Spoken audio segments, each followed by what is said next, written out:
Fala pessoal, voltamos aqui com o nosso podcast aqui na ADVEC Caxangá e hoje muito especial, por dois motivos. Primeiro motivo que nós estamos ao vivo aqui no nosso canal do YouTube, a nossa igreja. Tá no Instagram também, aí produção? Tá no Instagram também, então você pode conferir em dupla plataformas.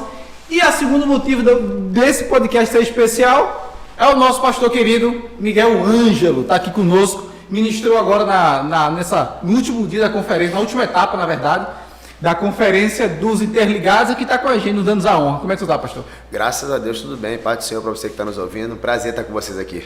Ah, que massa, então. E aí o pastor Miguel Ângelo, né, que é pai do bem, casado. Tem 2 filhos, né, pastor? Casal? 2 filhos. Não, 2 homens. Dois um homens? de 7 e um de 4 anos, 5 anos. É o Benjamin, tem 7 anos. O Rubem tem 6 anos. Rubem é o primeiro da fila e o último da fila, né? Da linhagem de Jacó, né? Sim, da sim. tribo, das 12 tribo, tribos. é. Isso é casado, já Sou quantos anos casado há 10 anos 10 com a anos. irmã Thaís, né? Uma mulher especial, graças a Deus. Que orou bastante, quem que orou mais? Eu, com certeza. Isso Não aí. tenha dúvida, eu orei muito mais do que ela. Mas pastor, geralmente a gente faz uma pergunta aqui, âncora, que todo mundo que passa por aqui a gente costuma fazer, que é: quem é o pastor Miguel Ângelo pelo pastor Miguel Ângelo? Rapaz, eu fui um cara, a frase que me define é alcançado pela graça. Isso. Um cara que não valia muita coisa, né? O Espírito Santo me achou, me arrancou da minha vida, me deu um chamado, me deu o céu, me deu uma família. Então o que me resume hoje é isso: fazer vontade de Deus, seguir o propósito dele para minha vida e viver isso intensamente. Eu vou fazer como a Bíblia diz, eu vou me gastar e deixarei me gastar por aquilo que o Senhor me chamou para fazer. É isso que eu vivo, é isso que eu penso, é isso que eu respiro. Minha vida gira em torno disso e, cara, é o que eu amo fazer. Amém, amém. E a graça lhe alcançou em que momento da sua vida? Me converti com 21 anos de idade, né? 20 anos de idade. De 20 anos para baixo eu fiz um monte de coisa, né? Mas com 20 anos eu me converti numa igreja batista com 30 membros. Entrei na igreja, fui impactado por aquela música Em Espírito e em Verdade, né? Eu não estava prestando muita atenção na mensagem, primeira vez que eu tinha ido na igreja. Fica meio perdido. Né? O cara me evangelizou, me levava, um amigo meu, né, o Jason, me levou para a igreja, me evangelizou e eu não estava muito afim de ir. Fiquei com aquela cara de nada, só que a música é terrível. A música diz assim: Rei dos Reis e Senhor, te entregamos o nosso viver. Quando a música falou isso, na minha cabeça eu refleti. E eu pensei assim: por que eu preciso entregar a minha vida para Jesus se eu já sou filho de Deus? Sim. Foi esse pensamento que eu tive. Só que a música me respondeu, cara. A música disse: para te adorar, ó Rei dos Reis, foi que eu nasci. Aí a ficha caiu. Eu comecei a chorar. O cara falou: você tá bem? Eu falei: cara, eu tô me sentindo estranho. Ele falou assim: o nome disso é Espírito Santo, ele quer entrar. Eu falei: como é que faz? Ele falou: daqui a pouco o pastor vai perguntar, tu levanta a mão. Eu falei: ok. O pastor perguntou, levantei a mão. Meu irmão, bum, nunca mais eu fui o mesmo. Nossa. De lá pra cá, eu fui entendendo mais sobre Deus, Sim. prosseguindo em conhecer, e aí me transformei no que eu tô vivendo. E, cara, tô em construção. Amém. É isso Tô me aproximando de Deus a cada dia mais. Eu sou inconformado. Sim. Eu sou inconformado. Com o quê? Com a minha vida espiritual. Eu acho que se Moisés ouviu Deus falar com ele, no ouvido dele, a gente também pode. A gente também pode. E é muito disso que muita gente às vezes não entende, né? Se Deus fez lá, Deus faz aqui também. Não tem diferença entre a gente. A diferença está no nível de entrega. Na intimidade, né? Na intimidade. Eu sempre digo o seguinte, que às vezes a diferença entre eu para com Deus e o Senhor para com Deus é a intimidade que nós buscamos. A forma com que buscamos, a intimidade que cada um tem. A intimidade, ela tem duas vertentes. Primeiro, o nível de renúncia que você entrega. A intimidade, ela é uma questão de renúncia. De que tipo? Quanto tempo você renuncia para estar perto de Deus? Quanto tempo? A Assembleia de Deus ela é antiga, mas ela tem 3 pilares que não vão mudar nunca. Qual é? Bíblia, jejum e oração. É isso que o crente tem que fazer. É isso aí. E é isso que aproxima a gente de Deus. Então, o tempo que você lê, o tempo que você jejua, o tempo que você ora. Isso é o pilar da intimidade. Se a gente milita mais na obra do que perto de Deus, a gente não vai ter intimidade. O que é isso? É o cara que entra, que trabalha, que faz tudo. Longe de Deus. Longe de Deus. Ele pode ser militante na obra de Deus. Ele sabe tudo sobre o culto, tudo sobre o pastor, tudo sobre a igreja, mas ele não ouve Deus falar. Ele não fala mais com Deus, não tem tempo. Outro dia um cara riu de mim porque eu falei para ele que eu fazia devocional. Mas por quê? Porque eu sou pastor, Ele achou isso, pregador, ele ficou rindo, fazer. que eu falei que eu acordo 5 horas da manhã, vou orar, quando eu acabo de orar eu vou ler Bíblia.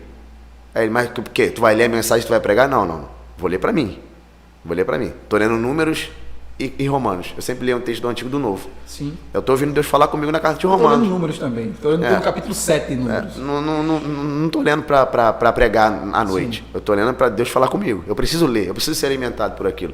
A partir do momento que eu li e passei meu devocional, agora eu vou me preparar para pregar. Eu vou ver outra coisa, tá? Eu vou ler comentário, vou ler livro, vou ler Bíblia. Tenho lá umas 30 Bíblias lá em casa, eu vou ler versão por versão, tal. Eu faço isso, mas primeiro eu preciso falar com Deus. Eu preciso ouvir Deus falar comigo. E isso é princípio de intimidade. Eu separo um tempo. E eu gosto de manhã, cara. Por causa do princípio da primícia. Eu funciono de manhã, não. De manhã eu só consigo à noite. Madrugada. Então, o que eu entendo? Pode ser meio bobo, mas eu entendo que quando você entrega as primeiras horas do seu dia para Deus, é a primícia do teu dia para Ele. Então Deus gosta de primícia. Né? É um mistério meu com Deus, é o meu pensamento. Mas tem gente que funciona melhor. Eu pela manhã eu sou meio complicado, lento. Eu sou meio lento. Já eu não consigo passar muito mais tempo acordado. Aí geralmente ontem mesmo tava todo mundo dormindo, eu peguei a Bíblia, fui lá para a cozinha e comecei a ler e tal. E tô lendo Números também, tô lendo no capítulo 7, assim, tô debulhando, né? Porque também gosto e realmente isso é importante. E aí o senhor se converte, né? O senhor se converte em quantos anos atrás, mais ou menos? 21 anos atrás. 21 anos atrás. E aí, o desejo da palavra, porque assim, eu lembro que eu, no meu caso, quando eu me converti também, há 14 anos atrás, aqui na Caxangá, nossa, a gente quando se converte, compra uma Bíblia maior que tiver na livraria lá, e sai, achei, bota debaixo do braço e tem aquele negócio. Depois, quando você se converte daquele, você compra aquela Bíblia bem fininha e vai, né? Mas quando é que chegou esse desejo da palavra, a vontade de ministrar? Então, não tive. De início eu não tive, não. Não tive esse desejo, não. Me converti, comecei a me envolver com a igreja. Sim. A me envolver. Aí me envolvi no departamento, trabalhei nos jovens. Não fui líder de nada. Eu era um jovem trabalhando na juventude. Perfeito. Aí fui para evangelismo. Comecei a trabalhar. Dos meus 20 anos de igreja, dos meus 21 anos de igreja, eu só prego há 11. Os primeiros 10 anos não preguei. Você tem quantos anos hoje? Pode revelar? Claro, hoje eu tenho 41 anos. Olha aí. 42 anos. 42 anos. Com 31 quebradinhos começou a pregar. Para a sociedade, para um meio cristão, do cara que nasce no evangelho, velho. Você começou a pregar fora da curva, né? Começou a pregar com essa idade aí, mas foi. 10 anos de igreja não preguei. Trabalhei na juventude, aprendi sobre Deus. Você sabe que quando Paulo se converteu, ele ficou 3 anos na Arábia. Paulo andando no caminho de Damasco, fariseu de fariseus, conhecimento absurdo, faculdade de Gamaliel, autorização para perseguir a igreja. Jesus aparece, ele cai no chão. Quando ele levanta cego. Sim. Ananias vai lá, o profeta, abre a visão dele. Ele vai para a Arábia. Ele fica 3 anos lá, fazendo o quê? Estudando, amigo. Transportando o conhecimento dele para isso que ele escreveu para a gente. Paulo conseguiu inserir dentro do conhecimento dele Jesus. Caramba. E aí, tome de carta. Aí ele começa a escrever. Todo mundo precisa maturar. Precisa de um tempo. Você pega a expertise do mundo para o conhecimento de Deus. Um cara que se... isso aí que ele fez. A expertise dele do fariseu, da lei. Sim. Da lei. O cara é um monstro, mas não sabia nada de Jesus. Um cara que se converte, começa a pregar, ele não vai fluir, pô. Ele tem que aprender, tem que conhecer Deus, pô. 10 anos, não dei uma palavra no culto. Tem uma saudação, né? Não. De vez em quando eu orava, né? Comecei a dirigir um culto, aí falava um negocinho, mas pregar mesmo, nunca tinha pregado. Tanto é que a primeira vez que a mulher me deu a oportunidade para pregar numa laje, falou, prega aí, tu tem 10 minutos. Eu falei em 3. Falei em 3. Incrível. 3 minutos eu falei tudo. Aí ela falou assim, acabou? Eu falei, acabou, não tem mais nada. Aí ela falou, tá bom. Aí ela falou, foi bom, meu filho. Depois você vai dar mais uma pregadinha aí. Aí eu fui. Aí depois de 10 anos, eu comecei a pregar. Quando eu comecei a pregar, eu já tinha uns 10 esboços escritos de mensagem. Quando começou a primeira, já tinha 10 na fila. Eu já tinha mensagem para pregar. Um dia eu vou pregar. Porque eu vi um pastor pregando. Foi aí que deu boom, né? Sim. Fui batista, consegui. Sim. Batista é um negócio mais devagar e tal. Entrei na Assembleia de Deus a primeira vez, um amigo me levou. Eu vi o cara correndo, pregando, todo suado. Pá! O batista, isso é impactante, né? Olhei, falei, cara. Aí o amigo falou assim, pô, não se assusta não. que ele é assim mesmo. E eu parado olhando o culto. E o cara, pá, pá, pá. E, quando acabou o culto... Língua estranha e tudo mais. Quando acabou o culto, ele falou, e aí, cara? Pô, como é que tu tá? Eu falei, amigo, eu tô impactado. Quem é esse cara, irmão? Aí ele falou assim, pô, um pregador aqui e tal. Mas tu não achou ruim, não? Eu falei, cara, eu quero congregar aqui. Aquilo foi positivo pra mim. Sim. Aí um dia, eu já nessa igreja, nunca tinha falado com ele. Sim. No culto, ele falou assim, quero falar com você no final do culto. Apontou pra mim. Assustei, né? Perna tremeu. Entramos no gabinete. Ele bateu na mesa, falou assim, eu não tenho ciúme daquilo que Deus me deu. E por isso, ele mandou dividir com você. Eita. Irmão, botou a mão no meu peito, falou em mistério, 10 minutos, mandou embora pra casa. Não senti nada, fui pra casa. Quando eu abri a Bíblia a primeira vez, era tudo diferente. Caramba.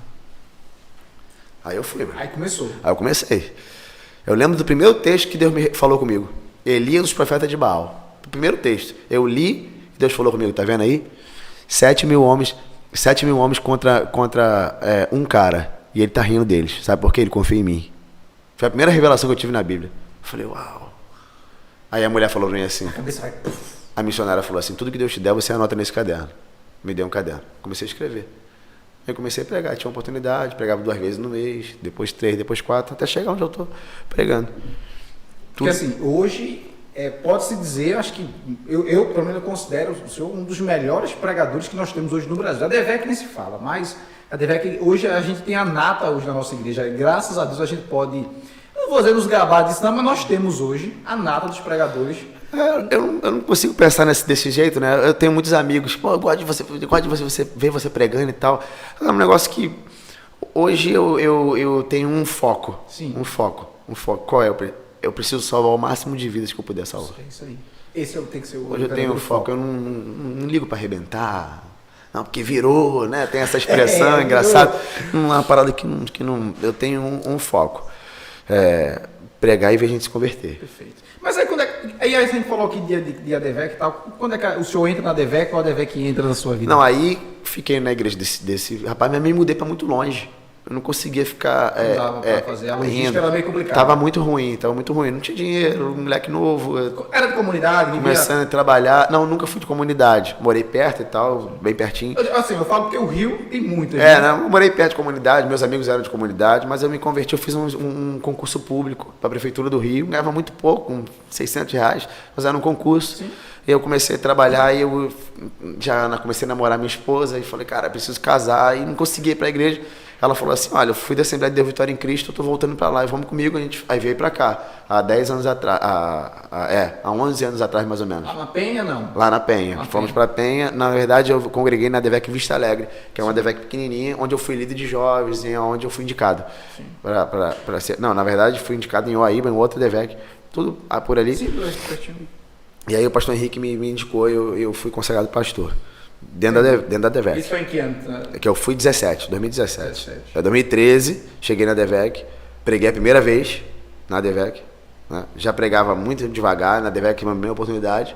E a ADVEC, para quem não sabe, sempre é Deus Vitória e Cristo, estamos aqui na ADVEC Caxangá. É isso aí. Porque às vezes o cara tá olhando... O cara fica mas assim, vamos assim, trazer uma ideia aqui que eu acho que... Pastor Silas, né? A gente sabe que... Maior evangelista do Brasil. Ponto.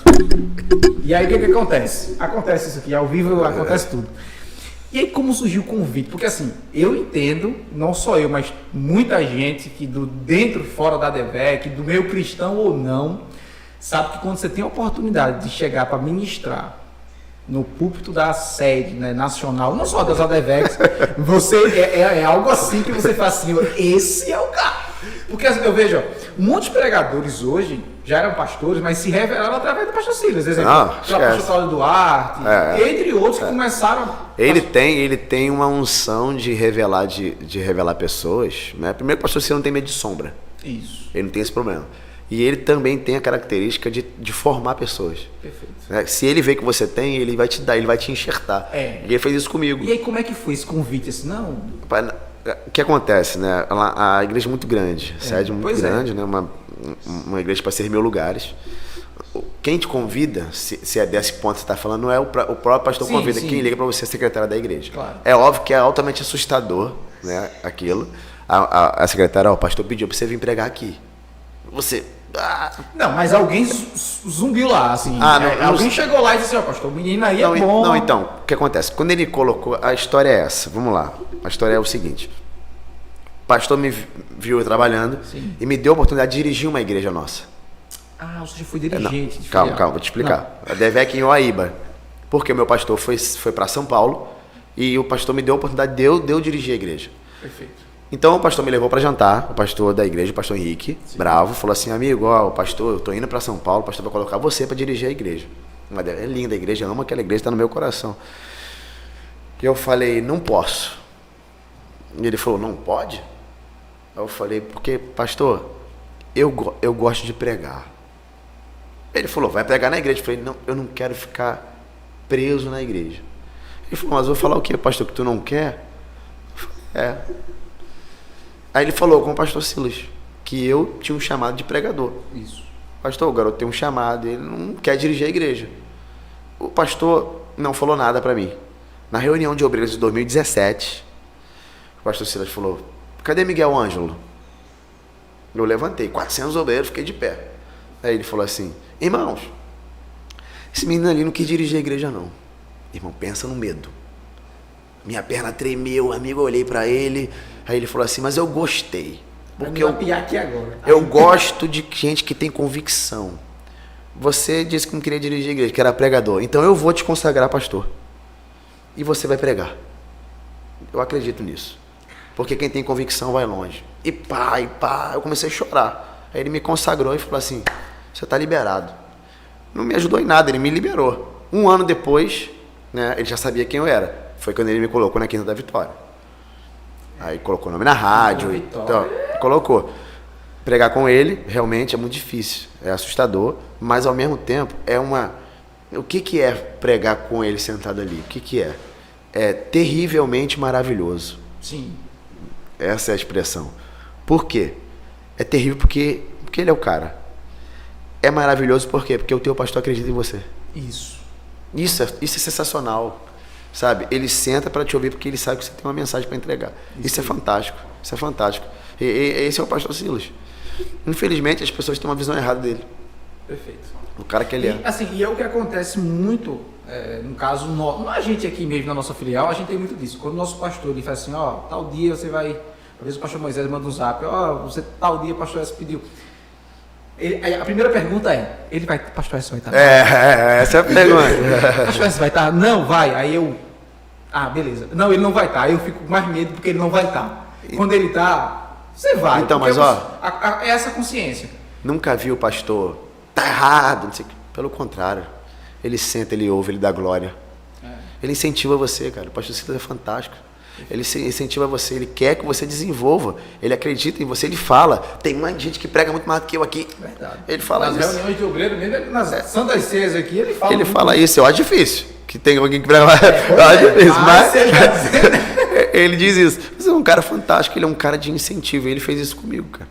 Me incentivou, eu sou muito grato a tudo que a DEVEC fez, ao que o pastor faz. Perfeito. Sabe? O pastor Silas, ele confirma então o seu chamado. Ele lhe consagra pastor do jeito que foi, né? O senhor não quis dirigir uma filial, porque o senhor entendeu que esse não era o seu chamado. Exato, não queria estar fora do centro da vontade. Isso, mas onde é que o senhor vê o seu chamado e como é que as coisas, isso acontece na sua vida? Lógico, você já contou aqui uma parte que surgiu lá, né? O pastor Silas reconhecendo, mas... O que acontece com o pastor de igreja? Quando que o chamado dele é confirmado? Pelas pessoas, né? As pessoas reconhecem ele como pastor, ele faz um gabinete. O pastor fala muito isso aqui. Ele dirige um culto. As pessoas que são os frutos, né? Os frutos de um pastor de igreja são as pessoas vindo, ouvindo ele. Quais são os frutos de um pregador evangelista, de um que a gente chama de itinerante? Sim. Quais são os frutos? Ele tem que ter convites. Faz sentido. Não existe um pregador evangelista que ninguém chama. Não é. Então ele não é. Ele precisa ter convites. E eu comecei a ter convites. Não foi convite, que eu forcei para ir. Sim, não cavou, né? Convites que me fizeram, porque acreditaram que eu tinha uma mensagem para entregar. Então, à medida que os convites foram aumentando, isso foram confirmando aquilo que Deus estava fazendo comigo. Perfeito. Eu já sabia que ele tinha me chamado, mas eu não tinha convite. Então eu me preparei para aquilo. Quando os convites apareceram, eu comecei a pregar e os convites foram dobrando, e foram triplicando, ao ponto de eu pedir exoneração do meu concurso público e virar só pregador. Hoje eu sou rico do Evangelho. Só prego. Há 2 anos e meio. Só prego. Não trabalho, não faço outra coisa, só prego. E isso consome todo o meu tempo. Eu imagino. De madrugada, de manhã, de tarde, eu trabalho mais do que eu trabalhava na prefeitura. Pediu exoneração porque tem salário? Não. Pedi exoneração porque eu confio no que Deus fez comigo. Está arrependido? Nenhuma vírgula. Nenhuma vírgula. Eu sou um homem extremamente pleno no que eu faço. Amo fazer isso. Quando que chega a minha hora, pastor? Só você e Deus sabe, amigo. Não sei te dizer quando é. Eu sei que a convicção que eu tive foi o próprio Espírito que me deu. Meu filho, vai. Vai que eu sou contigo nesse negócio. E eu fui. E minha família apoiou, minha esposa apoiou. Eu ia perguntar isso. E a família, como é que aceitou? Porque assim, por mais que seja um salário que não seja lá essas coisas no seu trabalho, no seu concurso... Eu já estava 17 anos. Pois é, mas existe aquela estabilidade, né? Sim, sim. Que hoje em dia as pessoas fazem concurso não é por causa do salário, é pela estabilidade. Aqui eu abro uma vírgula para te dizer. A estabilidade é um dos maiores inibidores do chamado de alguém. Um dos maiores inibidores. Por quê? Você fica tão confortável que você não arrisca mais. E vida com Deus é vida de risco. A zona de conforto é perigosa. Vida com Deus é vida de risco. Deus, ele não aceita que você vá sem ir. Vou melhorar. Vai, mas não vai. Vai, mas segura. Quando a capa de Elias passou na cabeça de Eliseu, ele falou, você me dá um tempo? Se despediu dos pais e queimou os carros de boi. A aparelhagem de trabalho dele foi queimada e feito um churrasco. Ele deu uma festa e partiu. Rumo ao quê? Rumo ao chamado dele. Foi embora. Eu fui, na época que eu fui, pedir licença sem vencimento. Aí eu entro na parte da minha esposa. Ela falou assim, teu problema é esse. Tu foi, mas não queimou o boi. Não existe dupla. Não existe segunda opinião com Deus. É só uma, irmão. Ou tu vai ou tu não vai. Se tu for pela metade, tu não vive totalmente a plenitude daquilo. Minha esposa meio que me obrigou a tomar essa decisão. Ela não... Porque o senhor estava naquele negócio, não, eu vou, mas não sei se eu devo ir. É o provedor da casa, 2 filhos e tal, como é que faz? E ela falou assim, meu filho, você está enganado quem sustenta a gente. Quem sustenta a gente não é a prefeitura. Você está enganado. Se você for, de fato, você vai viver milagres. Eu peguei aquela palavra, fui no meu pastor, conversei com o pastor Silas, ele me deu aval, falou, meu filho, vai com Deus. A igreja me reconheceu, minha esposa me reconheceu, meu pastor me reconheceu, não precisa de mais nada. É só ir agora. E eu fui. Cara, isso é fantástico. Trabalhar para Deus é a maior honra que o homem pode ter na terra. Pregar o evangelho é muito honroso. Eu não merecia. Mas, pastor, em algum momento desse processo, o senhor já pensou assim, dizer, cara, eu sei que o senhor passou... O senhor até comentou agora que talvez queria ir, mas sua esposa foi lá... Mas não sei, eu não quero que passava. Ah, eu devo ir mesmo. Não, claro, todo pregador tem conflito. Todo crente tem conflito. Conflito é inerente ao chamado. Você fica, porque o mundo ele insiste em colocar você na estabilidade, né? Eu acho que todo mundo nasce com um chamado, cara. Todo mundo nasce com um chamado. O problema é que às vezes as vozes do conforto vão arrancando essa voz do chamado de você. Sabe como? Uma criança nasceu, desenvolveu adolescente, ele tem um jeito para fazer alguma coisa, uma vocação, e aí o pai começa, tem que ser engenheiro, você tem que ser um médico, você tem que ser um advogado, você tem que ser estável, você não dá dinheiro não. Ele vai abafando aquilo nele. E o cara se forma, ganha dinheiro, fica bem, mas não é pleno. É frustrado. Ele pode não ser frustrado, mas não é pleno. Porque você só é pleno quando você está em total consonância, alinhado com aquilo que o céu decidiu você fazer. Eu não estou falando que o cara tem que ser pastor, não, meu. Sim.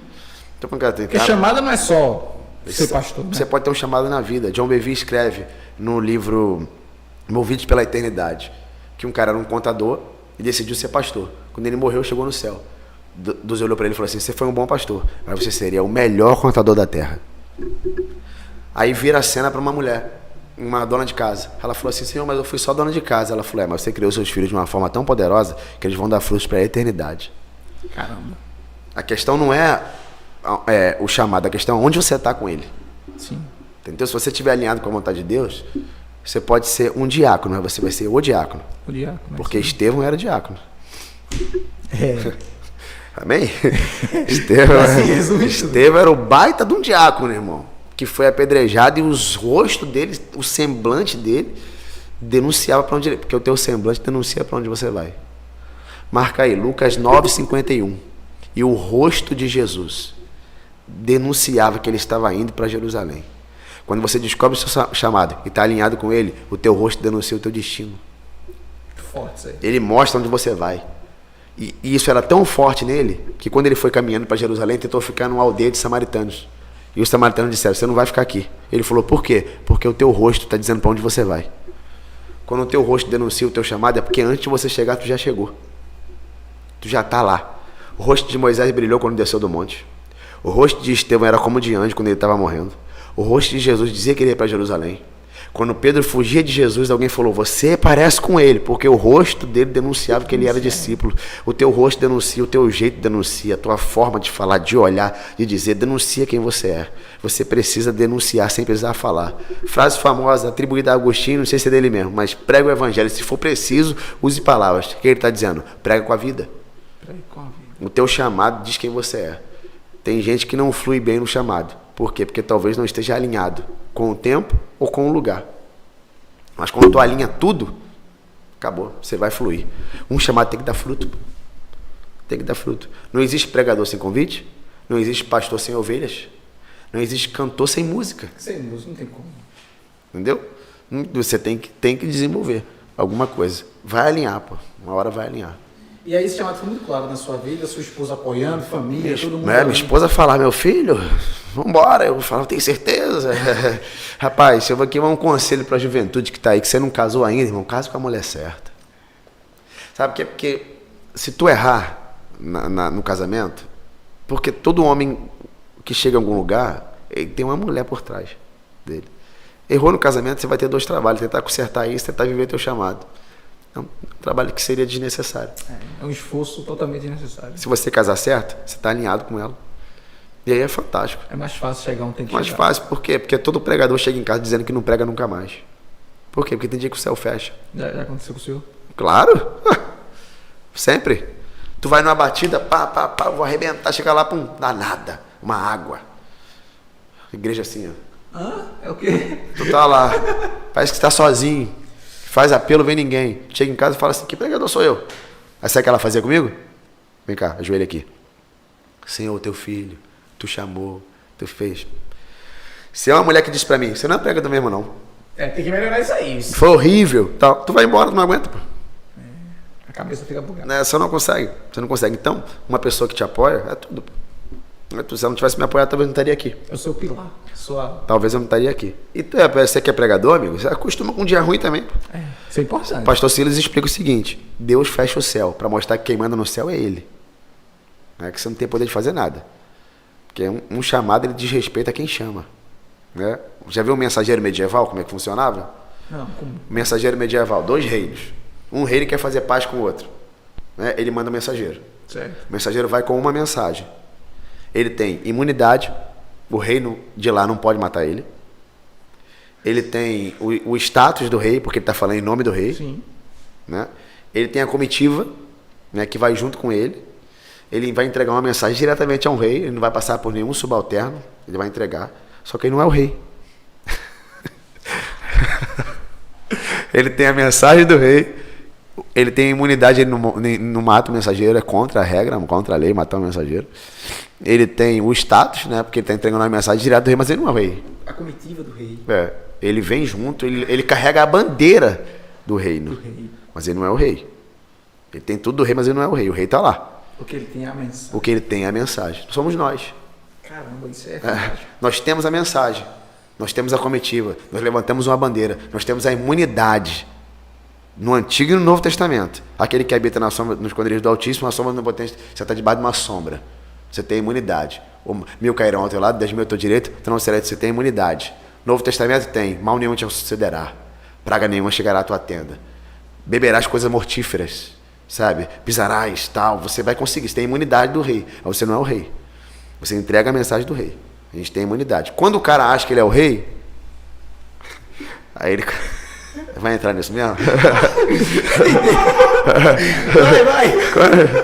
Quando o cara acha que ele é o rei, aí ele começa a perder a mensagem do rei. Por quê? Porque quando o cara acha que é o rei sai, pô. Porque já não é mais a mensagem do rei, a mensagem é dele. Quantas pessoas estão fazendo sua própria obra? Se achando o rei. Porque assim, tu pode gostar de Jesus, mas ele não é só o teu amigo, ele também é o teu Senhor.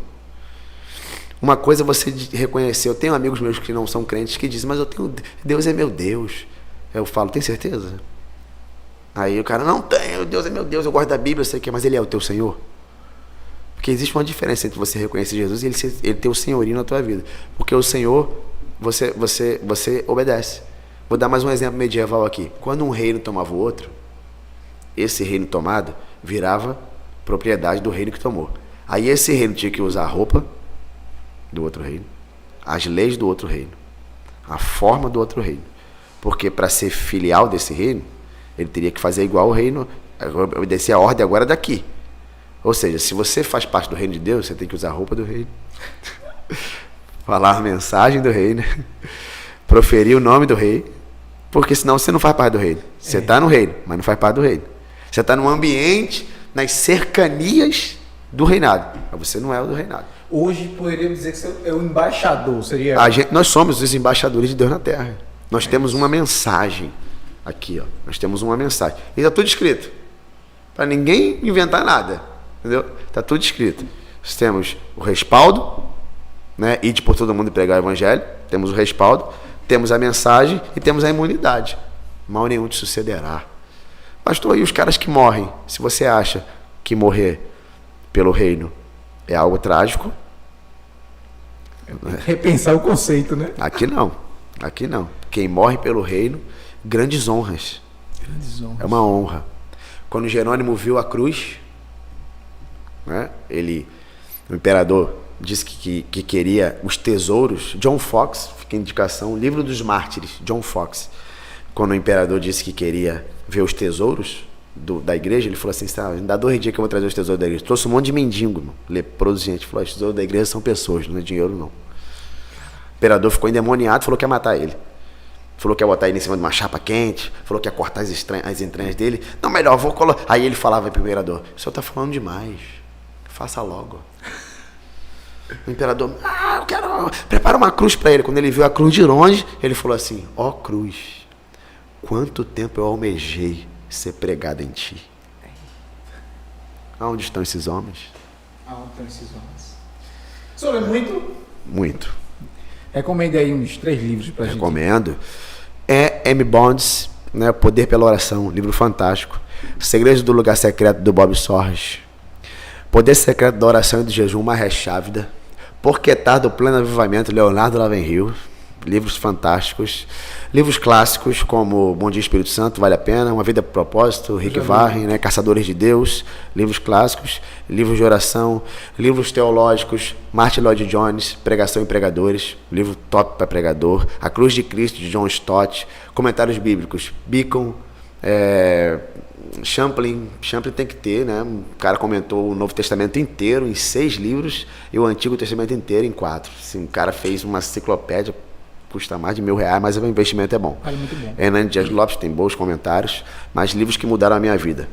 M. Bonds, né? O Poder pela Oração, Fundamentos Apostólicos do Art Katz, né? Segredos do Lugar Secreto do Bob Sorge, livros que me fizeram repensar o meu evangelho, né? O Evangelho Maltrapilho, do Brennan Manning, livros que eu li, né?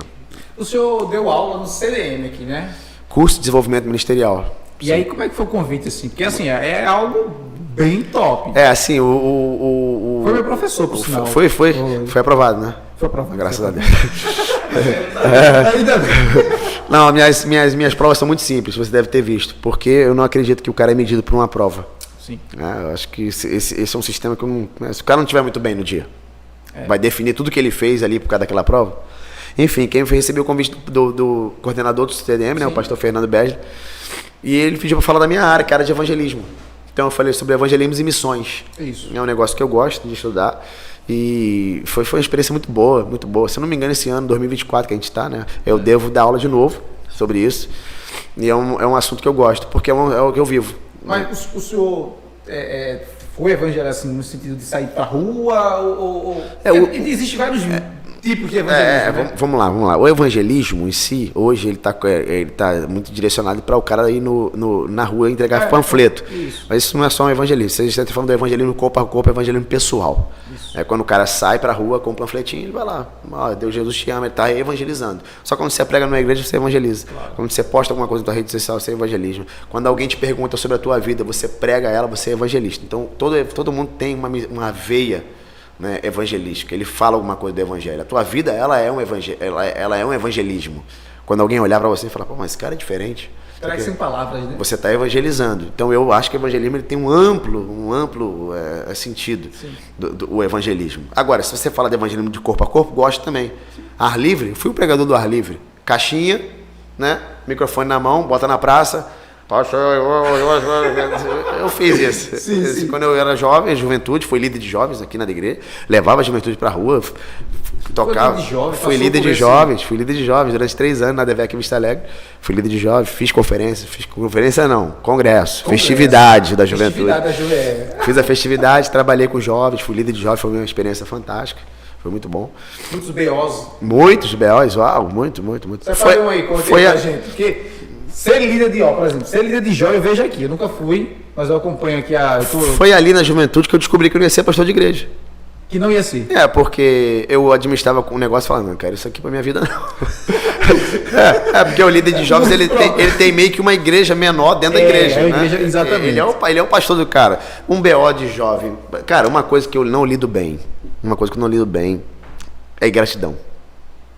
Tu pega o cara na rua, traz pra dentro da igreja, tu cuida, tu trata, tu ensina o evangelho pra ele, o cara fica forte, desenvolve um dom, vira um chamado e vai embora. Ainda sai falando mal de você. Aí tu fala, miserável, te ajudei, rapaz. Eu cuidei de você, rapaz. E você falando um negócio desse comigo, o cara, não, eu vou pra outra igreja porque eles me dão mais oportunidades. Alguém tá me vendo mais. Mas eu cuidei de tu. Ajeitei. Tu quer mais oportunidade? Eu quero. Então, cara, você cuidar de pessoas é um negócio. Eu admiro pastores de igreja. Assim, amor por pessoas eu tenho, porque senão eu não pregaria o evangelho. Mas talvez não seja esse o momento de eu fazer isso, entendeu? Perfeito. Produção, como é que a gente tá no tempo aí? Hoje nós estamos ao vivo aqui. Olha, o senhor estreou o nosso podcast, que tem que ser arrastado no carro do X. Ao vivaço. Como é que se pronuncia? Podcast. Podcast. Podcast. Pra mim é mole, né? O Rio de Janeiro. Podcast. Vamos lá, já a gente vai começar. Você que está em casa, deixa eu fazer um convite aqui, aproveitar aqui o ensejo. Você que está de casa, que é aqui de Recife, região metropolitana. Daqui a pouquinho a gente vai começar o nosso encontro de homens vencedores aqui na DVEC Caxangá. Você vai chegar rápido, de frente ao Parque Exposição do Cordeiro. Vem pra cá, daqui a pouco a gente vai servir um café. Nós servimos um café para os homens. A galera tá vindo do trabalho, pastor, aí às vezes para não ter que ir em casa e não voltar, a gente serve aqui um lanche, bolo, café, refrigerante, cachorro quente. Então vem pra cá direto, que daqui a pouco nosso pastor vai estar aqui ministrando a palavra de Deus para os nossos corações. E você que esteve conosco até agora, eu quero agradecer muito a sua participação, esse tempo que passou conosco aqui, e ao querido pastor Miguel Ângelo. Eu que agradeço, meu amigo. Muito obrigado. Para mim é uma honra, Prazer. Porque como eu disse, senhor, eu acompanho o senhor nas redes sociais e nas suas mensagens. Foi meu professor no CDM, no último que teve, e eu estou muito feliz quando o pessoal falou que o senhor ia ministrar, que foi bem assim de última hora, que o senhor ia ministrar aqui na nossa filial hoje no Encontro dos Homens, ainda mais ia participar do podcast. Nossa, para mim foi uma felicidade imensa. Cara, um prazer, uma honra estar com vocês aqui. Eu gosto dessa igreja, eu gosto do Nordeste. Eu morei aqui 3 anos. Ah, foi? Morei aqui em Paulista. Em Paulista? Eu tenho parentes aqui. Ah, olha aí, então não. Minha mãe mora aqui. Eu tenho um carinho por essa igreja aqui. É uma igreja fantástica, viva, né? Viva. Então tá aqui, pra mim, a honra é minha, cara. A honra é minha. Então. Ficamos felizes na sua participação conosco aqui. A gente vai estar transmitindo daqui a, acho que essa semana ainda, né, produção? Essa semana vai rolar ao vivo ou vai deixar ao vivo direto? Já vai ficar lá, né? Ah, então fechou. Então você vai ter a oportunidade de rever. Compartilha, curte, bota lá comentários. Se der, a gente comenta. Se não der, a gente passa pro pastor. Enfim, a gente dá um jeito de você saber sua resposta, tá certo? Então, muito obrigado. Não esquece, 19h30, culto, encontro dos homens vencedores aqui na Caxangá. Tchau. Deus abençoe sua vida.